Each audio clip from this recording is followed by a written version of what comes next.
like kind of like if you're gonna have to drive to Fairbanks, and let's say you have 10 hours to make that drive. You've got time to go at a nice, slow, or at least moderate pace, take some breaks, go to the bathroom, get a snack, get a coffee, wake yourself up, right? Now, if you make that drive at 100 miles an hour, you may get to Fairbanks faster, but you also increase the chances of never getting there at all. Because if you hit a patch of ice or you hit a pothole or you get pulled over, like you expose yourself to risks hurting you in a greater way. So debt is an accelerant. People call it leverage. And we use leverage in a positive term. Can you leverage this psychological aspect of you to help you? But leverage just makes you go further in whatever direction you're going. So if things get off the tracks, you get yourself in a bad situation very much sooner than you otherwise would have. Welcome to the Blue Collar Millionaire Show. I am your host, Chad Hufford, and this is the podcast where we celebrate the unsung heroes of the working world.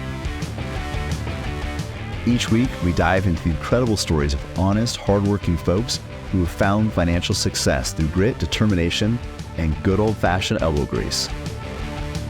So if you're ready to be inspired and learn how to turn your hard work into your own success story, you're in the right place. This is the Blue Collar Millionaire Show. All right, guys, we're back with another episode of the Blue Collar Millionaire Show. I am Chad Hufford. This is Logan Hufford. And we just want to talk about something that we run into every now and then in financial planning, in finances in general, and that's when the math doesn't math, when the numbers don't seem to add up with the behavior. And why is that? And Logan, you brought up kind of a specific scenario that is both timeless and timely.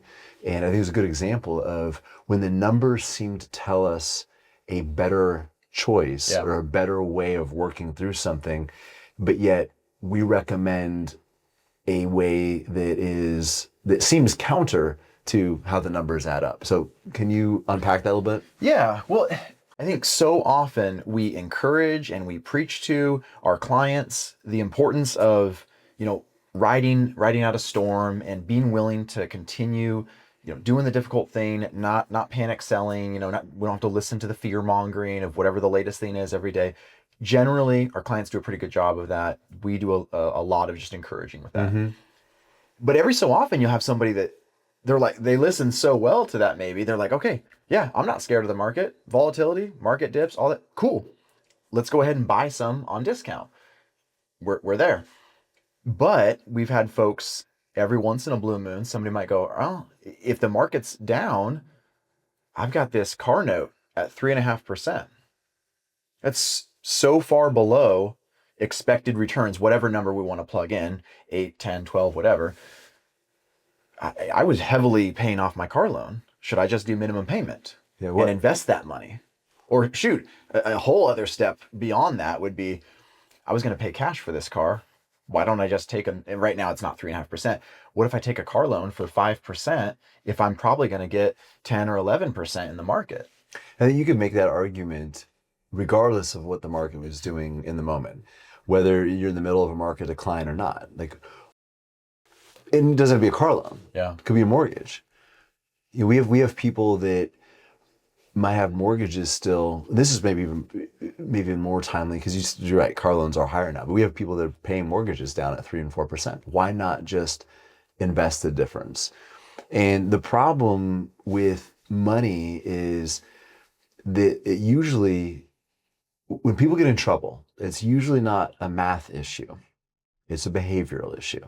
So we can't just look at the numbers, and it's not as simple as addition, subtraction, what are rates and all that, but it's the psychology of it. And one piece of that, I think, let's just pick at a car loan, is if you have a car loan, you have a car that you can't really afford, which is why you got a loan for it. So investing, whether it's a down market or not, in hopes that you're going to outperform the interest rate on your car loan is is really not addressing the fact that you overpaid for, you're buying a car that you couldn't afford to pay cash for. So that's one issue. The other issue is the behavior of that. We don't want to manage debts. We want to eliminate them. Right. And part of the psychology around that is you are going to lose out on some opportunities. We don't want people to be comfortable paying the bare minimums. We want people to be like, man, I'm missing out on an opportunity to buy some of the best companies in the world on sale. I need to pay off this debt as quickly as I can so I can participate that. And really be sickened by the fact that they have that debt. The FOMO, yeah. Okay. We had a separate conversation as, some of the ways we're wired as human beings that often don't serve us. Can we leverage those to make it service? So you mentioned, hopefully I'm not putting you out here, but your desire to people please. Right. You have a higher desire that than I do. But you've been able to leverage that to help you. So if you have a FOMO type fear of missing out, you can leverage that to make yourself uncomfortable. The problem with being in debt and everybody else around us is in debt is not only is it normalized, but you can get used to it. It's kind of like Dave Ramsey. You're sitting in your own filth, like a baby sitting in their diaper. It's warm and it's yours, and you've gotten used to it. Right. But if you can make that a little bit more uncomfortable, you're going to do something about it. But that's a situation where, on paper, you can make a really good argument for, well, I'm paying money out the door at this rate, and then I can earn at a higher rate, hypothetically. The other part of that too is, okay, so, maybe we are down a little bit right now, but what if it keeps going down? And even if you at some point the market has come back up, now you're down 25% and you're making bare minimum payments on everything. So you're making no progress on your debt snowball. It also doesn't seem like you're making any progress on your investing. Everything seems to be going wrong. You stalled out paying down your debt. Your investments continue to be worth less too. And there's nothing that connects one versus the other. But I just know from experience, almost 20 years of doing this, that when people are stagnant on their debt, and the market goes down, that hurts that much more. Okay. It makes them that much more likely to panic, sell, because they're already in somewhat of a compromised emotional, almost a survival mode, right? Yeah. And you may not feel this. Yeah. You may not feel like, oh, my debt is stressing me out. It might be, like somebody who deals with anxiety. You don't feel that all the time, but there's this low level anxiety that burns in the background. Every now and then something happens in life and it splashes some gasoline on that. Yep. You get this, it ignites it. Well, I think of it like brake pads. It narrows the margins. So when something happens, you don't have the margin to work with. You are more likely to overreact to something. And you might not this time. And you might be in a situation where it works out this time. But it's a very, very bad precedent. So follow-up question, kind of zooming in. Because this is a scenario that I think probably a good chunk of our clients could absolutely find themselves in. Whether or not they have this question, maybe not, but client who is going to buy a $20,000 used Camry, pretty wise choice, pretty well researched and everything. They have cash. They're going to pay $20,000. And I don't know what rates are right now, but they go, hey, I'm gonna take out a 5% loan. I have the cash. I can afford it. I'm gonna take a 5% loan, and I'm just gonna take that 20 grand and throw it in a non-qualified or whatever. If somebody were to bring that question to you, what would you say? Or that they wanted your feedback on that, what would you say? Essentially, what you're doing is you're buying investments on the margin. Even if technically you're getting a loan out on a car, if the ultimate goal is to take a loan so you can invest that money, you've just doubled down on your risk. You've raised the risk profile. And for the people that are following the rest of the steps that we talk about, the rest of the baby steps that Dave Ramsey preaches, you probably don't need to accelerate this process. And I'll just give you this metaphor that you and I've talked about before, but it's like kind of like if you're going to have to drive to Fairbanks And let's say you have 10 hours to make that drive. You've got time to go at a nice, slow, or at least moderate pace, take some breaks, go to the bathroom, get a snack, get a coffee, wake yourself up, right? Now, if you make that drive at 100 miles an hour, you may get to Fairbanks faster, but you also increase the chances of never getting there at all. Because if you hit a patch of ice or you hit a pothole or you get pulled over, like you expose yourself to risks hurting you in a greater way. So debt is an accelerant. People call it leverage. And we use leverage in a positive term. Can you leverage this psychological aspect of you to help you? But leverage just makes you go further in whatever direction you're going. So if things get off the tracks, you get yourself in a bad situation very much sooner than you otherwise would have. So going back to human beings don't tolerate uncertainty and ambiguity much. That's in the market, that's in their own lives, that's in their relationships, it's in everything. When you have debt on one side and then you have uncertainty in your investments, it just magnifies that. And it increases the chances that you make a big mistake, and then the implications of that. It's like a car crash at a higher speed. Not only more likely to crash, the damage is going to be greater because debt is now an accelerant. And let's just, this is not to answer your question, but just to add context, people are better investors when they have a paid off mortgage. I would say our clients, let's narrow this a little bit.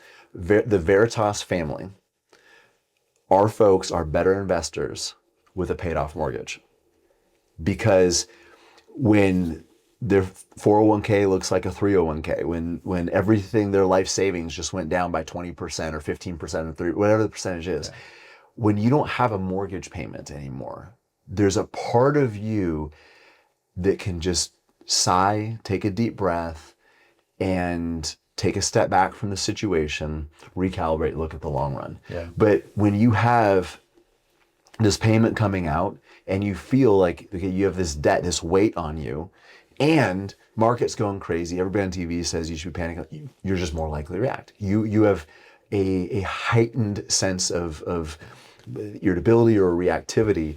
And those things, from a mathematical standpoint, are completely separate from one another. But the human brain does not compartmentalize stress.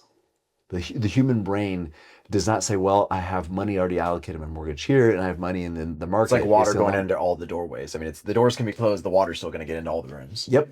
And even if it isn't something you're cognitively aware of, there's a certain amount of pressure or stress on somebody paying any type of debt off. It doesn't matter what it is or what the amount is. I mean, you could have a $500 medical bill with no interest.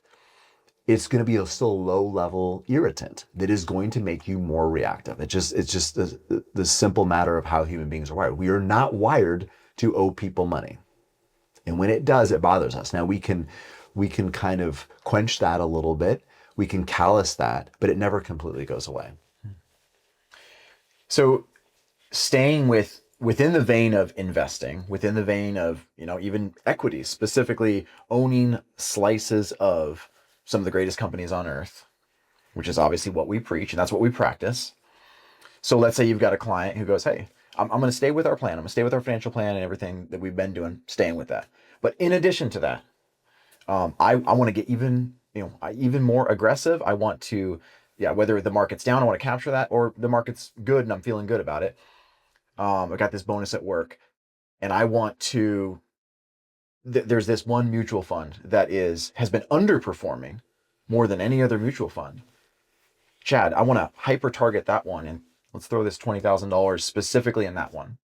Or I guess maybe zoom in and, the 5 stocks that are doing the absolute worst right now, and just, they're going to come up eventually. I'm going to hyper target those ones. So in this situation, this person, they've paid off their debt. They have extra money. There's not something else that they should be doing, right? Mm-hmm. That's kind of the situation we're talking about. So we're going to assume that they're on track to hit their long-term financial goals too. Yeah. They're putting enough in their 401ks, their IRAs to hit their financial target. Yep. We talk about all the time, like, do you know pretty much exactly the amount of money you're going to need to retire and stay retired for a very long time?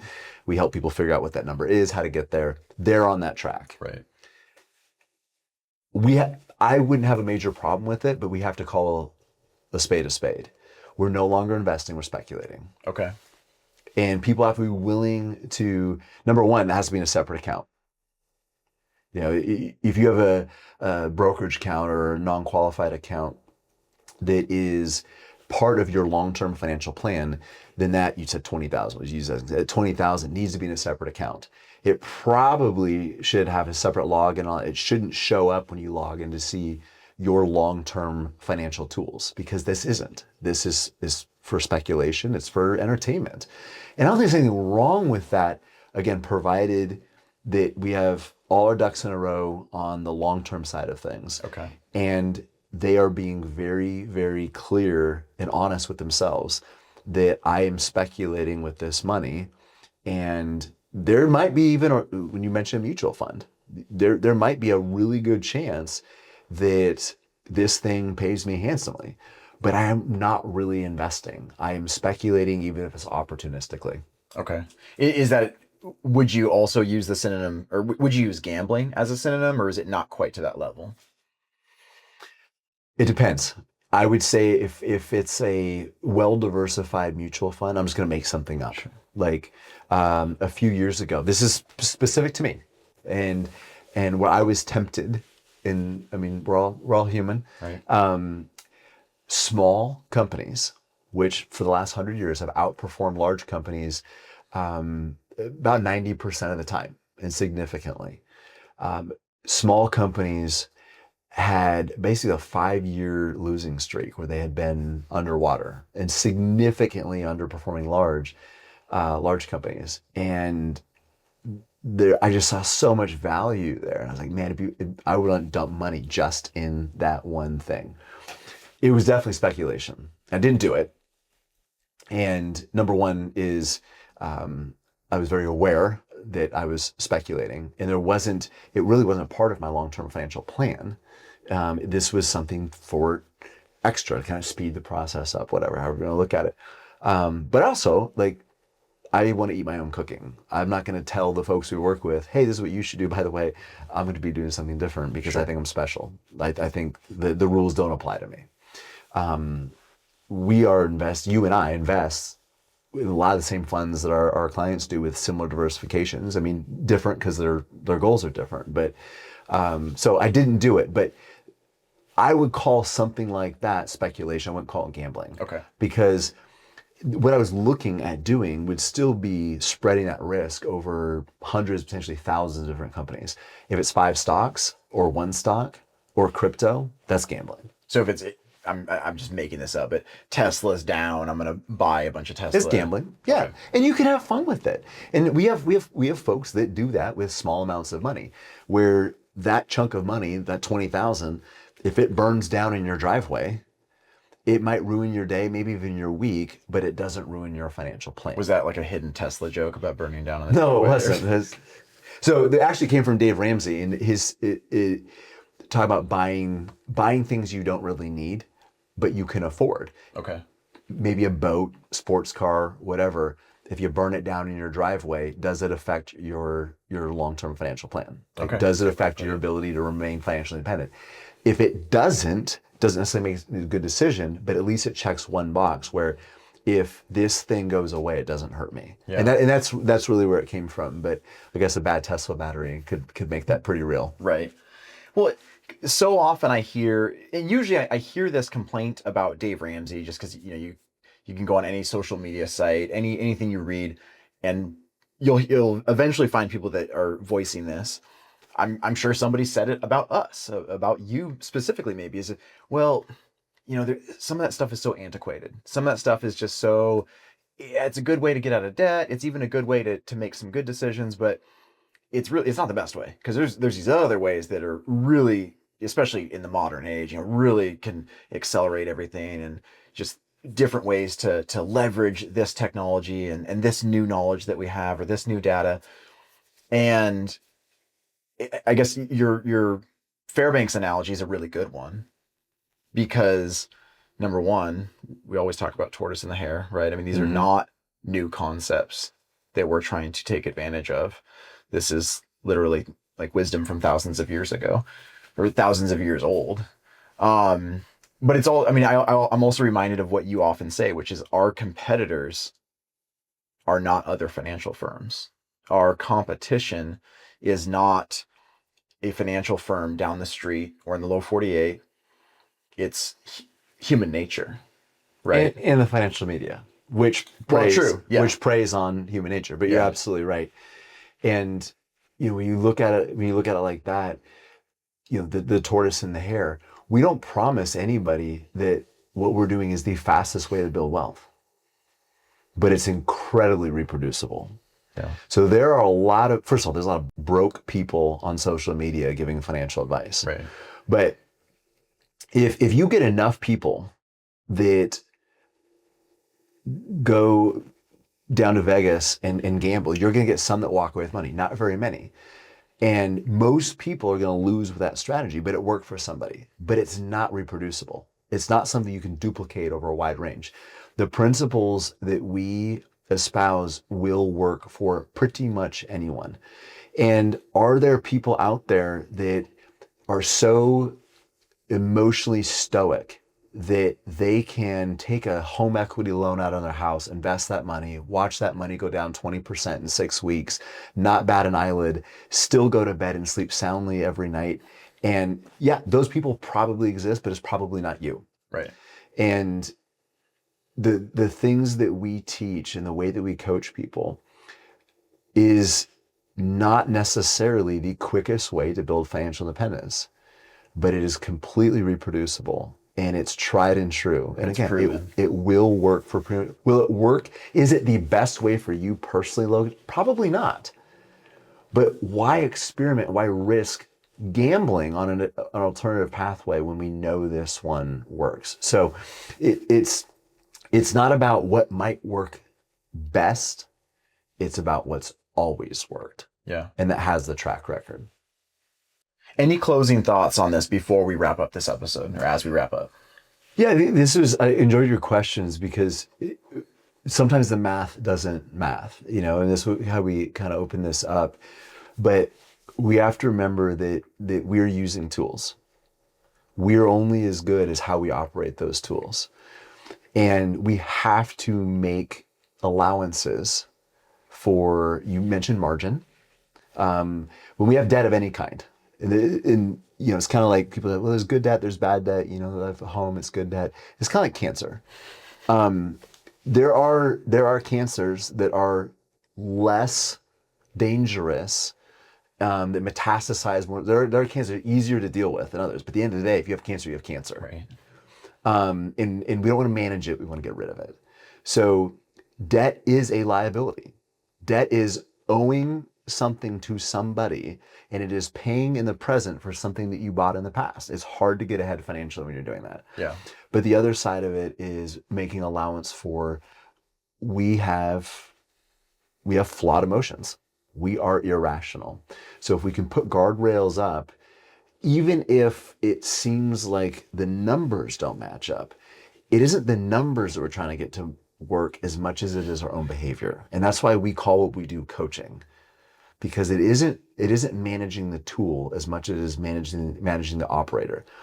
There's a lot of tools out there that work, but if our behavior is in line with our long-term goals, that makes those tools work so much easier. Well put. Thanks, Chad. See you next time. Thanks for listening to the Blue Collar Millionaire Show. We hope this episode has been inspiring and beneficial to you. If you want help on your journey to financial freedom, reach out to us at veritasalaska.com.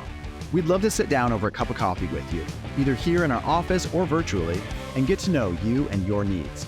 And though this podcast is free of charge, we do ask that you please do us 2 quick favors. If you enjoyed the episode, give our pod a great rating on iTunes or whatever podcast platform you use, and also give us a follow on Instagram. We hope you have a wonderful day filled with gratitude and intentionality. God bless.